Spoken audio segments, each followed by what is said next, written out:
Hi everybody, this is a video about the stages of clay, ceramic clay. So water-based ceramics clay is what we're using. It's actually mined and dug from the earth, and we get it from a clay supplier who mixes it for us. But you could conceivably dig clay out of your backyard. That's another whole process. I don't recommend it for the class, but you can buy, this is part of a 25-pound bag of clay that, like the ones that you guys are going to purchase for the class. This is wet clay, okay? This is very soft. It should be pretty soft. It's kind of sticky. It's hard to get out of the bag. Just grabbing it, what you want to use is a wire tool to cut a piece of the clay out of the bag. And you always want to try to keep your clay wrapped up so that it stays soft. So I've got the bag twisted up now, and I can either secure that with a twist tie or I can lay it on its side.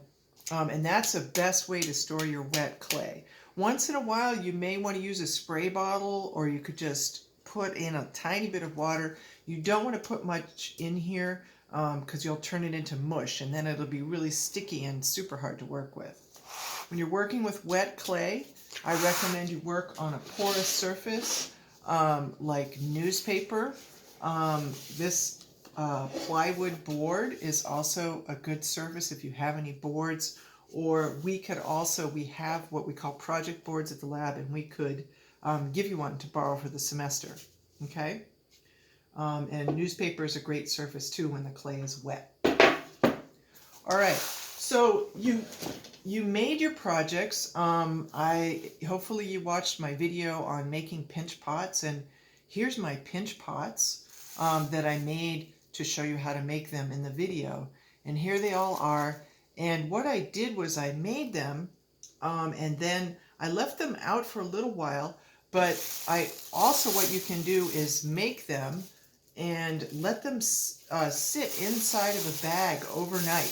So here I am wrapping it up in a piece of plastic with no holes, and wrapping it up and just setting it aside for a few hours or overnight. And when you do that, it's going to be leather hard.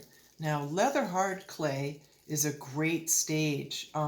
You can still shape it. It's got a little bit of flexibility, but it feels firm to your fingers. They call it cheese hard in Britain. And anyways, you can still texture it. And if I wanted to cut this apart and score and slip the pieces back together, I could do that. So this would be a great stage if I wanted to use this to make, I don't know, a pedestal for this, or somehow a lid. Leather hard is the way to do it. So rough out your pieces in the wet clay on the porous surface, leave it in plastic overnight, and the next day it'll be ready. You'll be ready to refine your forms and shape them and cut them apart and put them back together using scoring and slipping, which is in Pinch Pot Part 2 video if you want to watch that. So let's say you've done your pinch pot assignment and you're thinking, hey, I'm going to bring it into school.